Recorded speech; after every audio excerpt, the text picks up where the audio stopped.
जय हिंद साथियों। आज हम एक्सेल के काफ़ी ज़्यादा इम्पोर्टेंट फंक्शन डेटा वैलिडेशन के बारे में बात करेंगे। तो सबसे पहले मैं ये बता दूं डेटा वैलिडेशन का यूज हम कब करते हैं।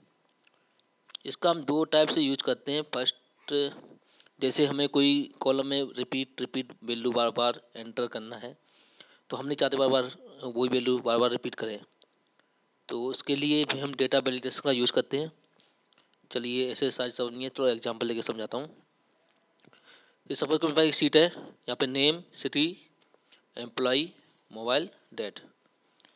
तो एक्चुअली मुझे ये पता करना है यहाँ पे एम्प्लॉई कौन कौन से ऑन रोल है, कौन कौन से ऑफ रोल है।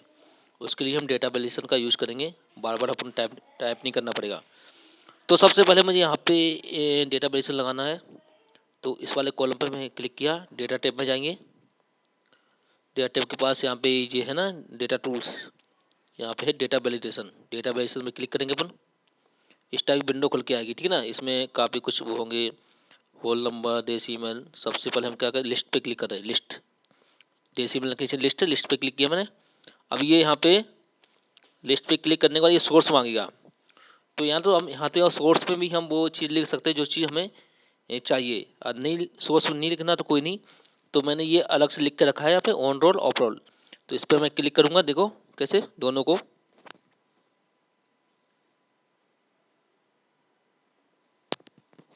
ठीक है, तो मैंने ऑन रोल ऑफ रोल दोनों को सिलेक्ट किया। तो इसने देखो वो सेल ऑटोमेटिक यहाँ पे ले लिए। अब मैं इस पर ओके कर दूंगा। अब ओके करने के बाद मैं चाहता सारे कॉलम में ये वैल्यू आ जाए, तो इसमें क्या करूँ, कुछ नहीं करूँगा। इस पे देखो,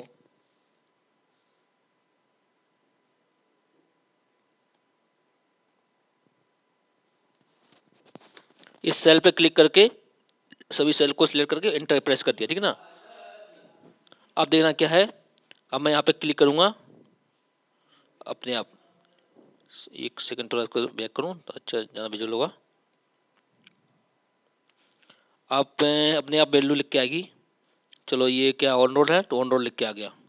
इस पे देखते हैं, अगर ये राजू ऑफ रोल है तो अपने आप ऑफ रोल क्लिक कर देंगे, बार बार टाइप नहीं करना पड़ेगा, ठीक। अब ये मोहन सपोज ऑन रोल है, तो ऑन रोल क्लिक किया, ऑन रोल अपने आप लिख के आ जाएगा। ये सपोज ऑफ रोल है, ऑफ रोल। ये भी सपोज करो ऑन रोल है, तो ऑन रोल। ये सपोज ऑफ रोल है, ऑफ रोल है तो ऑफ रोल। तो एक तो डेटा वैलिडेशन का यहाँ पे यूज़ करते हैं। दूसरा और बताना चाहता हूँ। तो सपोज कोई सीट में मुझे मोबाइल नंबर एंटर करने हैं, तो हम ये चाहते हैं कि मोबाइल नंबर कहीं कोई भी पर्सन गलत एंटर ना कर दे। इसके लिए मैंने इसको वैलिडेट कर रखा है, क्योंकि हमें पता है मोबाइल नंबर की डिजिट कितनी 10 डिजिट होती है। मोबाइल नंबर ले लो या आधार कार्ड ले लो या एक और नंबर ले लो, और कोई भी बंदा टाइप कर रहा है तो उससे गलती ना हो जाए, उसके लिए हम डेटा वैलिडेट कर देंगे कि मोबाइल नंबर 10 डिजिट को, 10 डिजिट से या तो छोटा या तो बड़ा डाटा एंटर कर ही सकते, लेगा ही नहीं, उसमें एरर दिखा देगा। तो देखते हैं हम कैसे करते हैं इसको। तो यहाँ मैंने क्लिक किया, डेटा टाइप में गया और डेटा वैलिडेशन इस पर क्लिक किया। ओके, एक विंडो ओपन होगी। यहाँ पे मैं क्या करूँगा, टेस्ट लाइन कर दूंगा। और टेस्ट लाइन मोबाइल नंबर कितने का होता है, 10 डिजिट 10 लिख दूंगा यहाँ पे। ओके, और यहाँ पे डाटा इक्वल टू अलाउ, यहाँ पे क्या किया, अलाउ में टेस्ट लाइन कर दिया मैंने। चलो एक बार फिर दोबारा बता रहा हूँ। अलाउ में करेंगे टेस्ट लाइन, और यहाँ पे हम करेंगे इक्वल टू, यहाँ पे मैंने कितना प्रेस कर दिया, 10, ठीक है ना। और मैं चाहता हूँ अगर कोई भी बंदा अगर जैसे 10 डिजिट से कम या ज़्यादा एंटर करता है, उसको एक एरर मैसेज दिखना चाहिए। तो उसके लिए एरर अलर्ट पे जाऊँगा, यहाँ पे टाइप कर दूंगा क्या एरर दिखना चाहिए। चलो मैं टाइप यहाँ पे जो लिखेंगे वो एरर वहाँ पे शो होगा, लिख देता कुछ ना कुछ यहाँ पे।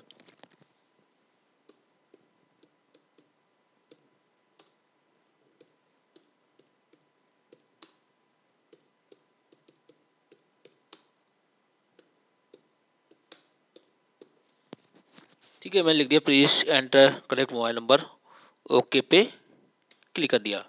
अब देखिए मैं पे कोई भी नंबर टाइप करूंगा, सब को 10 डिजिट से बिलो होगा या 10 डिजिट से अब होगा, तो वहाँ पे एरर लिख के आएगी। तो जो नंबर 10 डिजिट का होगा वही इसको एक्सेप्ट करेगा, अदरवाइज एरर आएगी। सब उसको मैं एक नंबर डाल करता हूँ,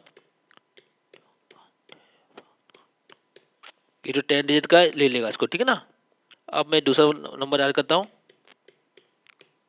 अब देखता हूँ उसको ये कितने डिजिट लिए, 5 डिजिट। अब क्या एरर आएगी?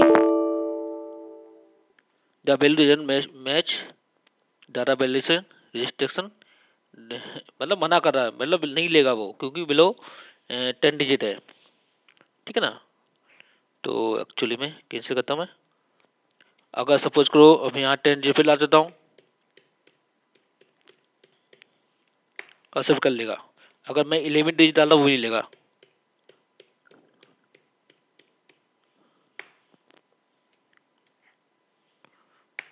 कैसे ले लिया इसने?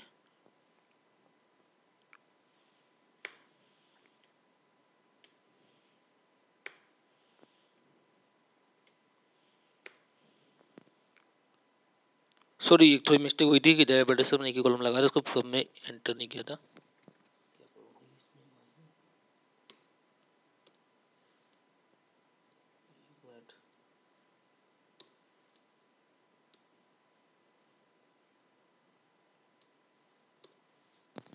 एक सेकंड, मैं उसको सॉल्व कैसे करता हूँ।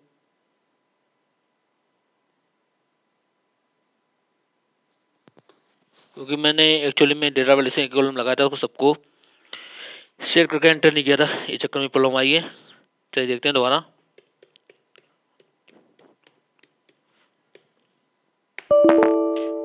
क्या लिख के आया? Press enter correct mobile number, जो मैंने लिखी थी यहाँ पे मैं 11 डिजिट डाला। वो प्रॉब्लम इसलिए आई थी एक्चुअली में, क्या मैंने सिलेक्ट करके सारे कॉलम पे एंटर प्रेस करना पड़ता, चिकन प्रॉब्लम आई थी। अब मैं इसमें एक डिजिट रिमूव कर दूंगा तो अपने आप देखो, तो वहाँ डालता हूँ। ये मैं टैग दो एक्सेप्ट करके 10 डिजिट का नंबर है, ठीक है ना? अब 10 डिजिट बिलो डालूंगा, एरर लिख के आएगी please enter correct mobile number. चलिए ठीक है, मैं फिर 10 डिजिट का डाल देता हूँ, एक्सेप्ट कर लेगा। अब 10 डिजिट अब डालूंगा, नहीं एक्सेप्ट करेगा।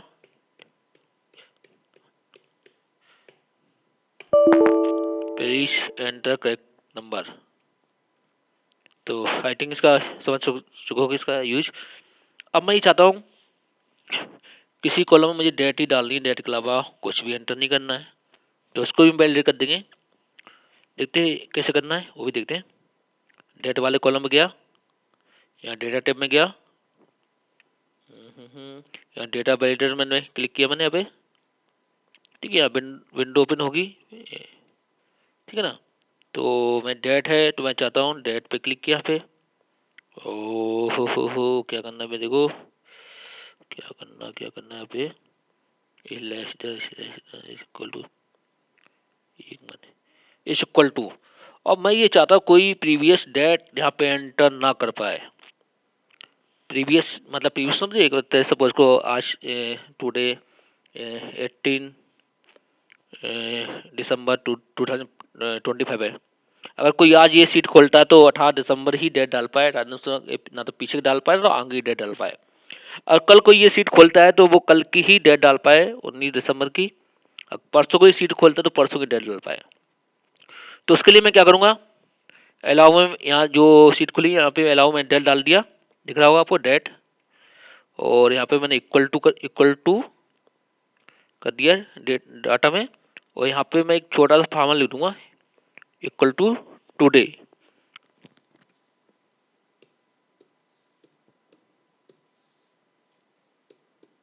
और ब्रैकेट चेंज कर दूंगा। लेकिन थोड़ा कुछ दिक्कत नहीं, मैं इसके ये डेट फंक्शन का एक अलग से वीडियो बनाऊंगा, टुडे इनके बारे में बताऊंगा। टुडे का मतलब क्या था, वो करंट डेट ही लेगा। आप टुडे टाइप करके किसी एक्सेल शीट में एंटर कर दो, ऑटोमेटिक आज की डेट है जो भी है वो अपने आप ले लेगा, ठीक है ना? तो मैं टुडे लिख दिया पे। और मैं चाहूँ तो यहाँ पे एरर भी डाल सकता हूँ, ठीक है ना? चलो एरर भी कर देता हूँ।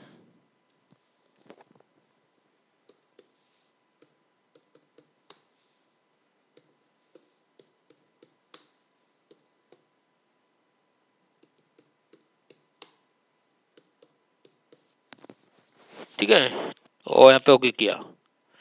अब सपोज इस कॉलम में कोई डेट डालता हूँ, कोई प्रीवियस डेट डालता हूँ या नेक्स्ट डेट डालता हूँ, लेकिन एक्चुअली में क्या, अभी मैं इसी कॉलम में किया, तो एक काम करूँ सारे कॉलम सेलेक्ट करके एंटर प्रेस कर दूंगा, तो सारे कॉलम क्लियर हो जाएगा, ठीक है ना? क्या किया मैं यहाँ पे क्लिक करूंगा, नीचे गया, सारे सारे कॉलम सेलेक्ट किए, एंटर प्रेस कर दूंगा, ठीक है ना? अब मैं यहाँ पर कोई डेट डालता हूँ, ठीक ना। वो आज 18 दिसंबर है, 18 दिसंबर ही एक्सेप्ट करेगा, उसके बाद ना तो प्रीवियस ना तो नेक्स्ट डेट एक्सेप्ट करेगा। सब मैं डाल देखता हूँ 18 11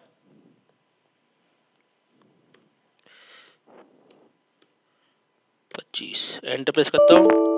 क्या कर please enter correct date. Okay, तो मैं क्या करता हूँ या 11 की जगह 12 कर देता हूँ। एक्सेप्ट कर लिया इसने।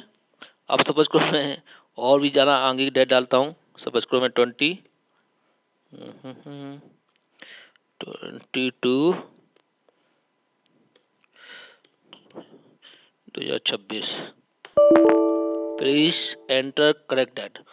तो आई होप आप ये डेटा एक्सेल में डेटा बैलेंस का मतलब समझ चुके हो क्या, किस लिए यूज करते हैं। इससे गलतियाँ भी बहुत कम होती हैं, इसी डेटा बैलेंस का यूज करते हैं। तो आई होप आपको वीडियो पसंद आया। वीडियो पसंद आया चैनल को लाइक सब्सक्राइब करना मत भूलें। चलिए मिलते हैं नेक्स्ट वीडियो में, तब के लिए good bye, good night, see you tomorrow now. Thanks for watching the video.